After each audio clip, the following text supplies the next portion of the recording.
Hello there, my beautiful and lovely gamers. My name is Jonal. If my voice is a little bit weird, I have a lot of wounds since I got tackled during a LARP event.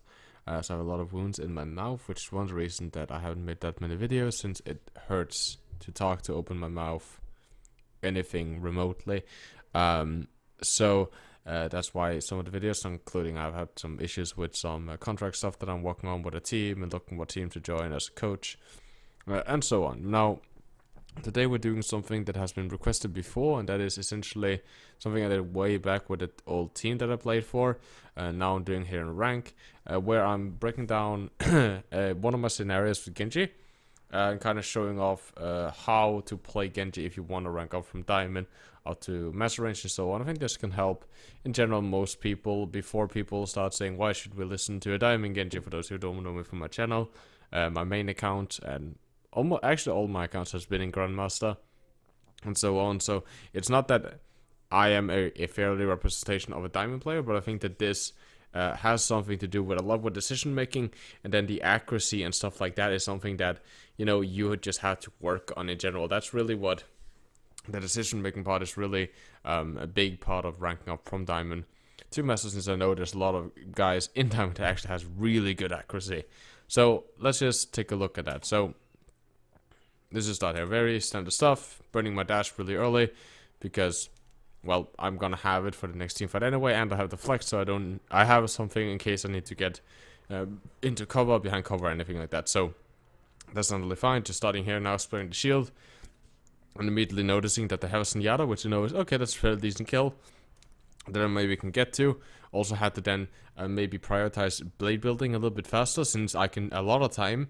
Since they run Reinhardt on this point, I can a lot of time maybe get a lot of damage onto the Rein, which is that I can get a blade before they're trans. That would be really huge for me.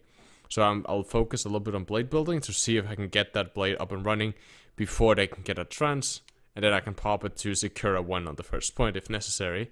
You also see the Reinhardt. Reinhardt is good to bully, and really nice to try to deflect fire strikes and so on. And since that most likely do that, they don't have a Winston, my dash prioritization can be a little bit more aggressive than what it would be if they had a Winston. Send the spamming, I see they have a Hanzo. I'm gonna try to essentially bait shots onto me myself. Right, I almost have the dash, I have my deflect. So I'm gonna try to deflect there, was hoping for something else to hit me. Nothing did, that's fine. Because now I have the dash back up. So even if someone now tries to push me and kill me, I can normally dash back into cover, so I'm still safe, right? I still have my second ability up and running. Here I do something that a lot of people would consider, oh, that's really bad, right, Jonal? You extended. I know that my team is going to be very slow in their way that they have to push, and I know that they can't most likely just hard engage here, since there's a corner, and my team is further behind me. Even if my tanks push around that corner, it will give us very little LOS from our support line or the DPS line.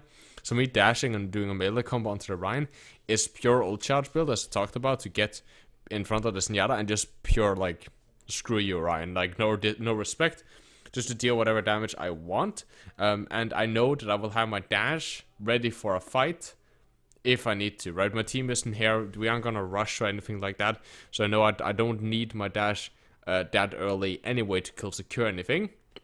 So therefore, it doesn't matter that I'm burning it right here and now. And when I'm done here, I will go back off, and I will have my deflect most likely ready for my next peak. So I will be, always, for this is just a poke with the dash, and then I will cycle up around with deflect coming back off cooldown. So I will have the deflect to defend myself, and then my dash should be ready after that. So I should be good in the way of not being low on only having having 0 abilities left for myself, right? That's very standard. I reload here. I check this side since I saw that there was a huge chunk of them. A little bit slow in the reaction time here, but so I notice how I'm patient, even though I took the shot onto my body. Especially since I noticed I took the shot, right?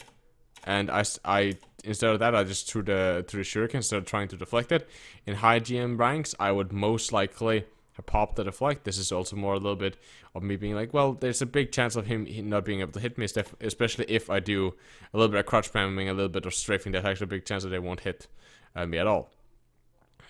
Deflecting here, and that was actually to block the Hanzo, since we saw that the Hanzo right, uses his leap to my left, it's very obvious that he's gonna commit to the kill. And also, if I'm really lucky, I can deflect majority of his shot and kill this guy or anything like that, and then make this Kree. I didn't even try to kill him. That was like, oh, he died, that's great. I was actually gambling on the fact that he would survive, but he would leave the Hanzo, and since the Kree doesn't have flash, since I saw him use it, I can then target the Hanzo that doesn't have any mobility. And since I will, pop my deflect, that's 2 seconds. That's my seconds of immunity. So I should have dash back up and running to hard engage on the Hanzo if I want to. I'm gonna get the kill instead, immediately giving me my dash reset. Being a little bit passive here, a little bit passive aggressive, right? Using the wall when my tank go in, I step up my aggression. See the Mercy that's low. Immediately dash through and immediately 180ing and getting out, right? Very important, that last part, right? Getting out of here, so because I know, I don't want to be caught in here. I want to go back on, damage their tanks, damage their front line, and get to a certain extent back up to my team and not stick in that back line where I know I don't have the deflect. And I don't want to take that fight with the McCree where I first had to hard engage with my dash and then trying to pick up a fight where if I'm unlucky, the enemy tanks might turn on me. I don't want that. So securing myself by dashing back to my team where I can operate. We are already up 2 kills, right? So us being up 2 kills is plenty of me not having. I don't have to try to clutch and get like a sick amount of kills. I can play way more safe with my team and apply pressure from the front line than risking me dying in their back line. A little bit poking here, noticing if you pay attention here to the Rhine HP, right? I see here that his HP is very, very low. That's something that I noticed during my match. It's very difficult to pay attention to that. That's something that you kind of do during your matches. I see his HP is very low, and he charges with low HP, right? Poking here just because I have nothing else to shoot. So I know that the Rhine is low, and I'm pretty sure that this guy is low because he's walking around the corner and he's poisoned, right? So I'm like, okay, let's just give him an HP check. He dies, luckily for me. But it was mostly an HP check. I was pretty sure that I could kill him anyway. And now that I know that the Rhine is low, I would have engaged on the Rhine. And then, right now, start moving down the Hog. Instead of going for the McCree, that's a lot of people would most likely see, hey, go for the McCree. But I know that what is most important right now is to give us point control. And I know that there's a Hog on the point still, because else I would have seen him over with the McCree side. So I'm going to rather go onto the point, not push the McCree when I only have 130 HP, and try to remove the Hog from the point with the help of my Diva. If for some reason we get wiped now, for some stupid reason the McCree just like wrecks us, or the Hog wrecks us, at least I will get a lot on my blade. But the most important is to get him off the point, and if lucky I can make my Diva survive for long enough, so that we can kind of just like zone the Kree out, essentially playing like, okay, if you want to go into the objective, that's fine, but then we will kill you due to our range, due to our poke, and we can just spam around the corner. But the Hog can stay on the point if he wants to. He can just stay on here because he has so much HP, so we can't really threaten those two in the same way, since this guy's way more at being present on the point. So I'll target this guy first with the help of my Diva, which I would expect would be like the logical role, since the Hog was looking like she was fighting the Diva. Hopefully being able to gank the Hog and then rather go to the McCree afterwards. Right, so going for the swishes is not something that you should always do for Genji. Going for that kill. Now the McCree is up here, I can see my Diva's going for him. So essentially I'm just helping her, making sure that she doesn't get demacked. Right, that's also again a logical thing.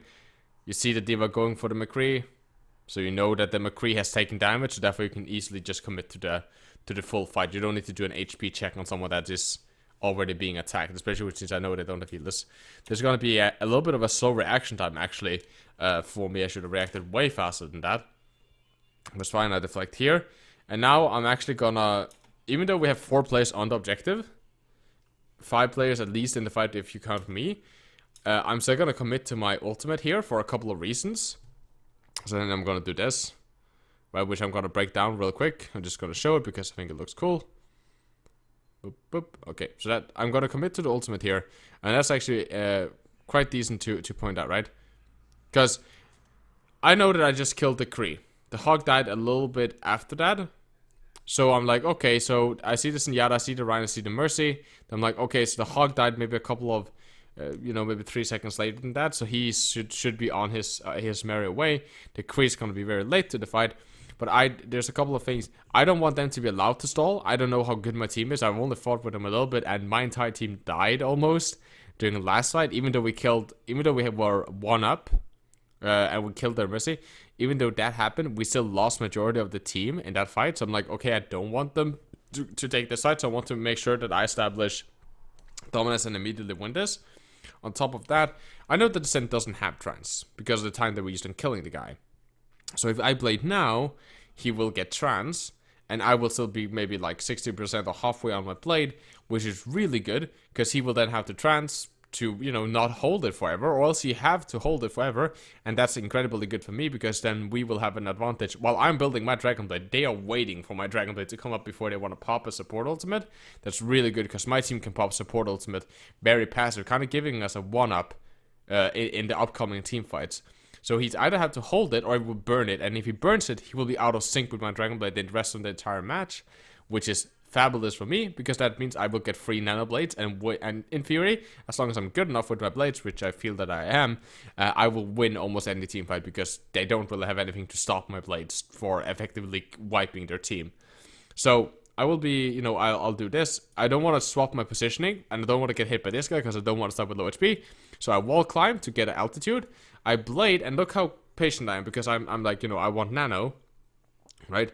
So I'm cutting once, and just checking if I'm gonna get the nano, kind of setting up. But I'm kind of just like, okay, I can swing at the Rhine. Again, if the Rhine can't touch the point, or he has to touch it alone, like even me just staying here, where I am now, they can't really push past my blade, even if I weren't nanoed. So it would be easy with one extra cut to kill the Rhine, and then capture the point, and then it wouldn't matter, right? So, but I'm waiting for my nano, just hoping, trying to stay in LOS, and as soon as I get the nano, that's when I start engaging heavily with my blade, right? Actually, I used a little bit of time to recognize that. Where did Ryan go, right? Like, I actually didn't pay attention to that, because I was planning on dashing back here and getting the kill on the Ryan. And then I'm like, oh, there's still a Hanzo, and then I killed the Hanzo. Standard, you know, this is, again, like, just stuff that's, like, basis of Dragon Blade. And yes, we do end up winning this match. And yes, I'm very glad that I bladed here, because my team is not really that good. They die a lot. Coming up here, and this is again, like me again, because I know that the Kree was late, as I said before. Go up, maybe I can kill him, then I can stagger him even more. Then hopefully some other guys will go up. They will be weak because they're missing their hit scan DPS. I can poke, I can maybe start building really hardly towards another blade. We can get a lot of free push. Maybe we can get, if we're lucky, we can get more kills, right? More kills on that. On top of this, right? Maybe there's Yada will push out, since he was the very first to die of the 3 players up there. So maybe if I'm lucky, I can get the kill on the Yada, continually staggering them while we will push the point and building towards a new Dragon Blade if I'm lucky. And I'm gonna get this kill, and the Hog is under, which I didn't recognize. I still have a USB, like I should be dead here anyway, and then I'm gonna hit the fucking lamp and not activate my dash, which is just, yeah, you know, it's a big rip, as I said, you know. The Diva actually is nice. He says, sorry, it wasn't his fault, it was my fault for hitting the lamp with my dash, but I hope that this helps. Very sorry for my voice. It's just, it's difficult to speak. But thank you. If you have any questions about the gameplay or anything like that, always a question down in the comment section below. I love you guys very, very much. You guys, as always, stay positive and keep the enemy in your crosshair.